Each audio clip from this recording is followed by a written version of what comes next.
Everybody makes a mistake once in a while, but I just can't be personally responsible. That's one of the weaknesses of a partnership, isn't it, Sid? Well, maybe you better incorporate the store. Incorporate? Yes. Incorporating would give you the big advantage of what you want right now. Limited liability. You start with a group of people who want to invest their money in a company. Then these people apply for a charter as a corporation. This government issues a charter to that corporation. Now that corporation operates legally as an individual person.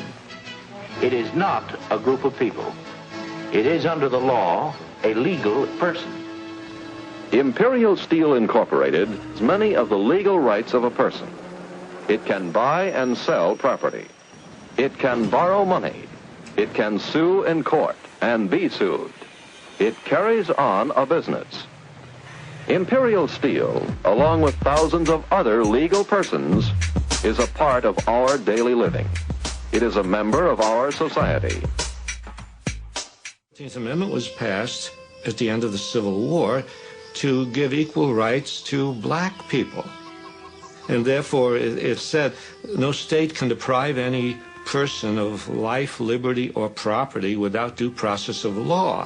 And that was intended to prevent the states from taking away life, liberty, or property from black people, as they had done for so much of our history.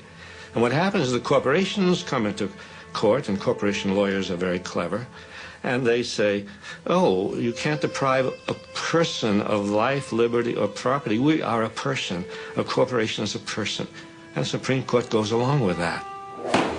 And what was particularly grotesque about this was that the 14th Amendment was passed to protect newly freed slaves. So, for instance, 1890 and 1910, there were 307 cases brought before the court under the 14th Amendment. 288 of these brought by corporations, 19 by African Americans.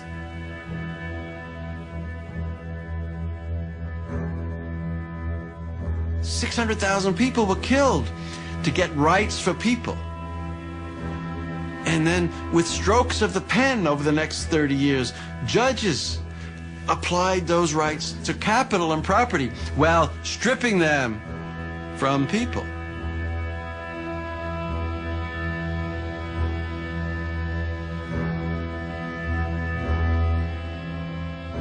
Having acquired the legal rights and protections of a person, the question arises, what kind of person is the corporation?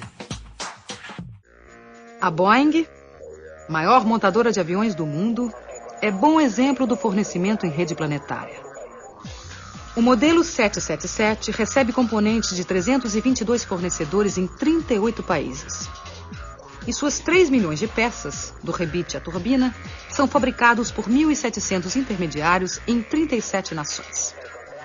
De onde prosseguem para Everett, onde a Boeing tem o maior edifício industrial do mundo. Na montagem final, a Austrália fornece os lemes de direção e profundidade. O Canadá, a parte posterior das asas. O Reino Unido, os computadores primários de voo. O Japão, os lavatórios. E a Embraer do Brasil, uma peça do leme vertical.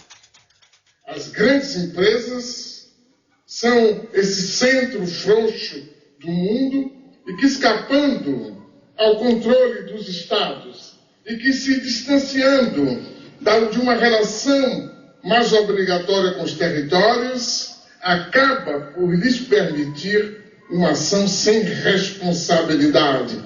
As grandes empresas não têm responsabilidade social, não têm responsabilidade moral, sobretudo, e é por isso que desorganizam os territórios, tanto socialmente como moralmente.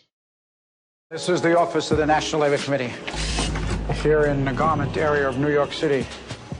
It's a little bit disheveled. These are all from different campaigns to make this stuff concrete as possible. We purchase all of the products from the factories that we're talking about. This shirt sells for $14.99, and the women who made the shirt got paid 3 cents. Liz Claiborne jackets made in El Salvador. The jackets are $178, and the workers were paid 74 cents for every jacket they made. Alpine Costerios, 31 cents an hour. It's not just sneakers, it's not just apparel, it's everything. We were in Honduras, and some workers, they knew the kind of work we did, and they approached us, these young workers, and they said, conditions in our factory are horrible. Will you please meet with us? And we said we would, but you can't meet in the developing world. You can't walk up to a factory with your notebook and workers come out, you interview them. I mean, there's goons, there's spies, the military police. So you do everything in a clandestine manner. We're about to start the meeting, and in walk three guys. Very tough-looking guys. The company had found out about a meeting and sent these spies. Obviously, we didn't have the meeting. But these young girls were really bright. And as they were leaving, away from the eyesight of the spies, they started to put their hands underneath the table. And I put my palm under there, put my hand under there, and they put in their pay stubs.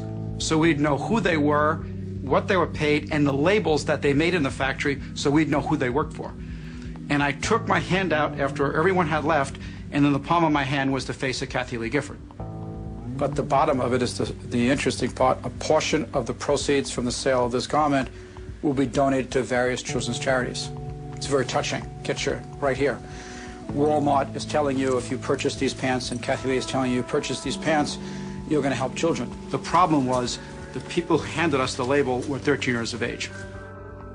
Do many people have family work? Just me. You support, how many people do you support? 8 people. 8 people. And how do you do with that salary? Is it enough? ¿Alcanza? ¿Es suficiente para cuidar No. Let's look at it from a different point of view. Let's look at it from the point of view of the people in Bangladesh who are starving to death, the people in China who are starving to death, and the only thing that they have to offer to anybody that is worth anything is their low-cost labor. And in effect, what they are saying to the world is they have this big flag that says, come over and hire us. We will work for 10 cents an hour because 10 cents an hour will buy us the rice that we need not to starve. And come and rescue us from our circumstance. And so when Nike comes in, they are regarded by everybody in the community as an enormous godsend.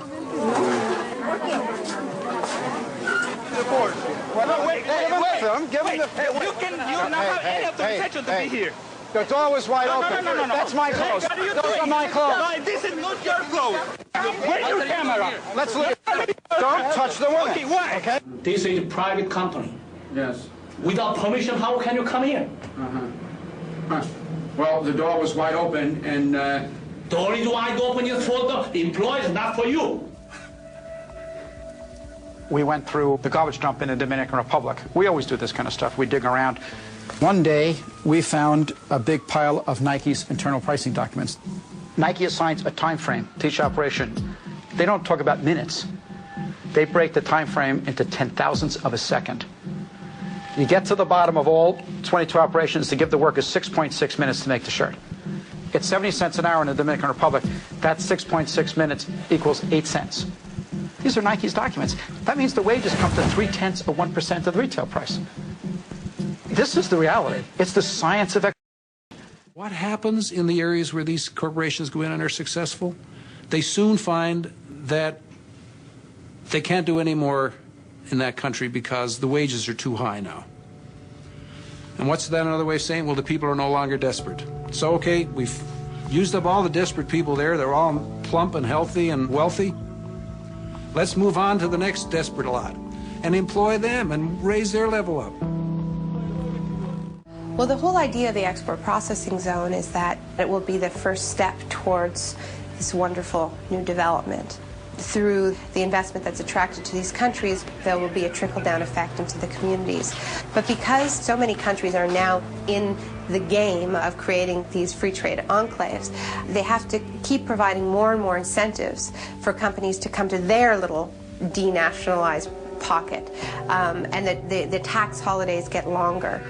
So the workers rarely make enough money to buy 3 meals a day, let alone feed their local economy